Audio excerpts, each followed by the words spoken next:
నిజంగా అండి, ఈరోజు పిల్లలు ఈ సెల్స్ వచ్చిన తర్వాత పబ్ అలాగే రకరకాల ఆటలు ఆడుకోవడానికి పిల్లలు వాళ్ళ కాలాన్ని పాడు చేసుకున్నప్పుడు తల్లిదండ్రులు చూసి నెమ్మక నీరెత్తినట్టు కూడా లేకుండా నిశ్శబ్దంగా ఉండిపోతున్నారు. పిల్లలు ఆడుకుంటున్నారు, సెల్ నాలెడ్జ్ వచ్చేసింది పిల్లలకి.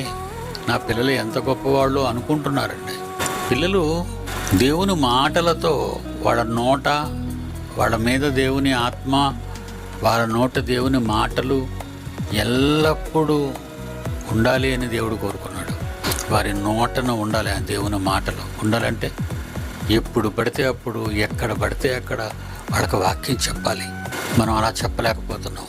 చర్చిలో, సండే స్కూల్లో ఆదివారం మాత్రమే చెప్పగలరు టీచర్స్. మరి మిగతా రోజుల్లో తల్లిదండ్రులు ఇంటి దగ్గర చెప్పగలుగుతున్నారా? టీచర్స్ చెప్పేదానికంటే తల్లిదండ్రులే ఎక్కువగా చెప్పాలండి పిల్లలకి. ఎందుకంటే ఎక్కువగా పిల్లలు వాళ్ళ దగ్గరే ఉంటారు కనుక పిల్లలకి చెప్పుతుండాలి.